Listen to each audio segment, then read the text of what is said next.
Hey guys, so today what we're going to be talking about is loops in JavaScript, and this will be the first of several videos that I'm going to make on different kinds of loops, um, and it should be a good baseline for understanding of how loops work. So in my loops1.js file, I have it linked up with this HTML file over here. You can see that it's linked up right here, loops1.js.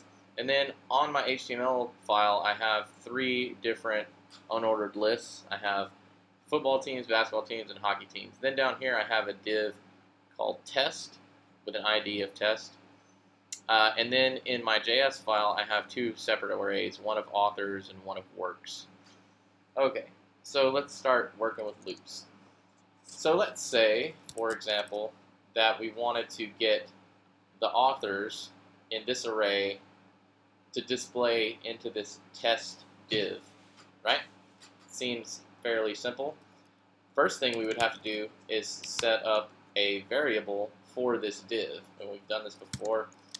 It's document.get element by ID. The ID is test, so we just put in there test.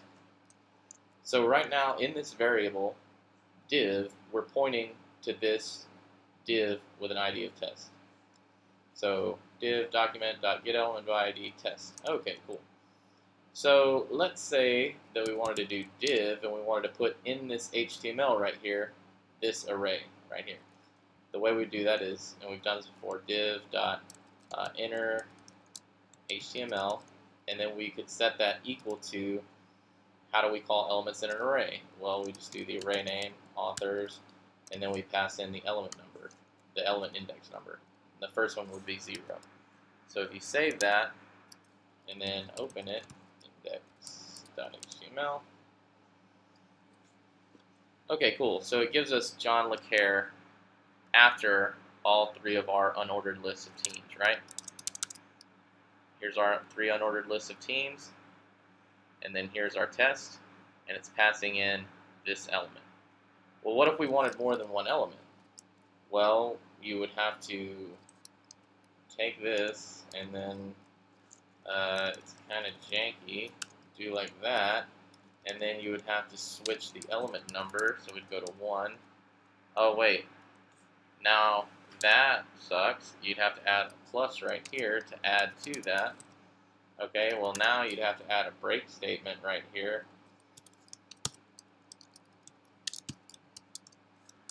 And I'm making this look difficult to show you that it's not the right way to do it. So let's say that we wanted to do one more, and we would have to put another break statement here.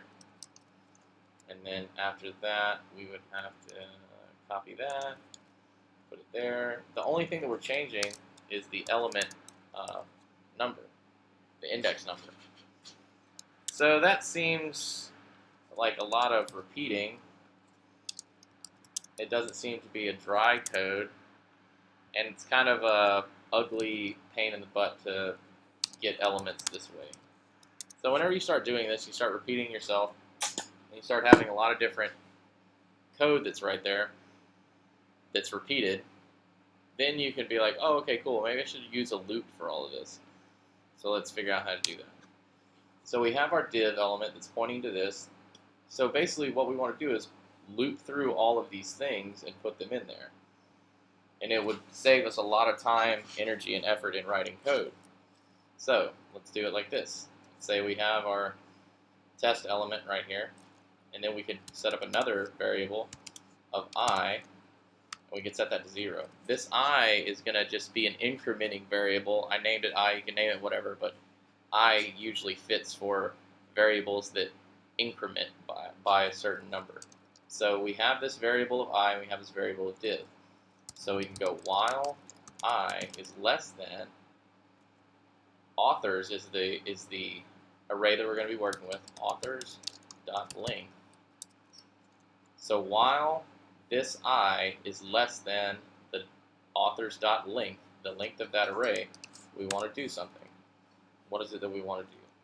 We want to go div.enter HTML. We want to add to that with the plus equals. We want to add to this inner HTML authors with the element number of I.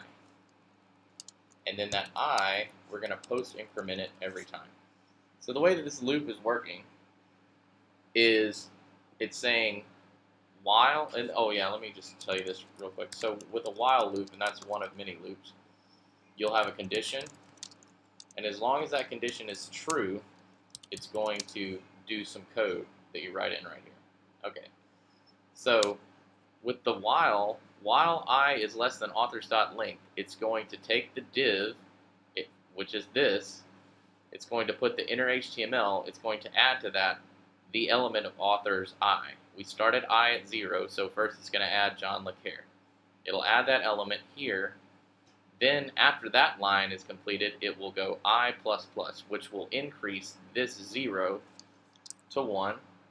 Then it will do the whole thing again, div.innerHTML, author, so this will be 1 at this point. It will add again, 2, 2, and it will do that until this statement right here is false. So as long as the authors.length is greater than I, it will keep going through that loop. Okay? So we have 0, 1, 2, 3, 4. As soon as this gets above 5, it will stop. So let's see how it works. Save it. Okay, cool. It printed everything with far less code, except we didn't put our break statement there at the end. So we can add a break statement, and it prints them all out. Okay, so that's cool. But what if you wanted to do works? Well, you would have to kind of copy all this, or you'd have to change it to works right here. And you'd have to change it to works right here. And if you wanted to have authors and works, you'd have to copy and paste this and change them. So whenever you start doing stuff like that, it's a good idea to make a function. And you can have loops inside of functions. It's fairly simple. So all you would do is go function and name it something that's appropriate. We would just call this one get array. Invoke it, pass in the argument of an array that you're going to be calling. Then let's take all this, put it in here. Okay, cool. So function get array, we're going to pass in an array. So here, instead of saying works.length, we can just put r.length, and we can do ri right here. Let's see if that works. We'd have to call it get array, and we'll just say authors, and it should print out all authors. Cool. And the cool thing about that is you can go get array works, and you can print both of them out at the same time. Pretty simple, not a bad deal, you know, good to understand. So that's your basic while loop for getting elements from your JS into your HTML. Let's say that you wanted to get one of these ULLI elements and do the same thing, put one of them down here. Well, that's not super hard either. Let's just go var div equals document dot get element by ID. The ID that we'll pass in first is we'll do these football teams first, right? Football. Then, since it's already an HTML element, we're going to have to go dot get elements by tag name. And the tag names here are these li tags. And that's how we'll get to those, li. So now we can go while. If we wanted to put a while loop in here to get, we could, you know, in the same way that we did with arrays, we can call individual li elements with an index number, but we'll just skip that step because it's redundant. So we can go while. Oh, first we have to set up our incrementing variable equals 0. Start it out at that. And we can go while I is less than div dot length. Would that work?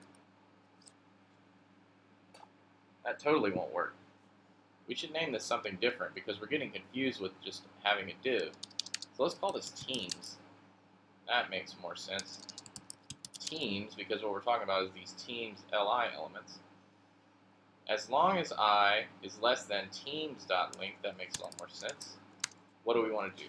We want to put test.enter, because we're going to put it down here in this test. Enter HTML. We want to add to that teams in the same way, I. And then we always want to increment afterwards, because if we don't, it'll crash our browser. Okay, cool. So let's see if that works. We've got, what is this? We've got object HTML element. HTML element. Well, what does that mean? We have 4 of them. We have 4 teams here.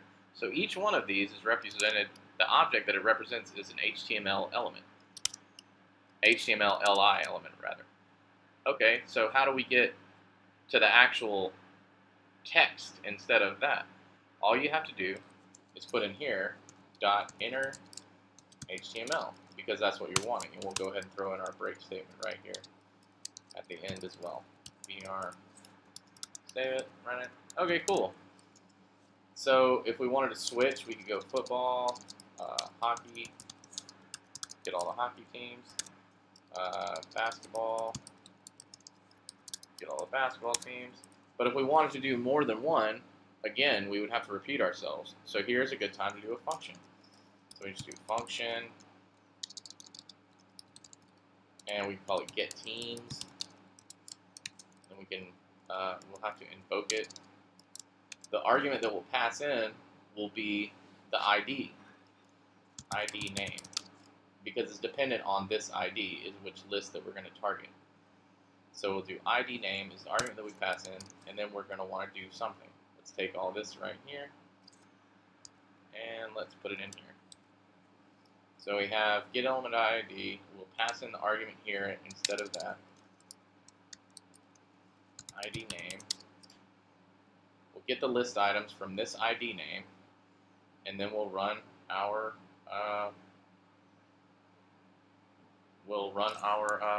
code. So we'd have to invoke it. Let's go get teams. What kind are we going to want to get first? Let's go football teams. Right?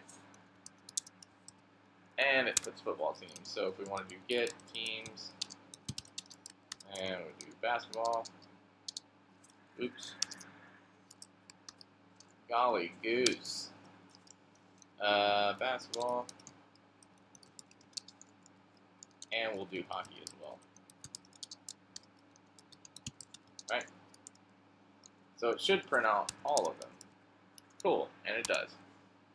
Well, what if you wanted to what if you were on the lookout for one specific element? You just put an if statement in there and probably make that happen. So within our while loop, we can go something like this. We can go if I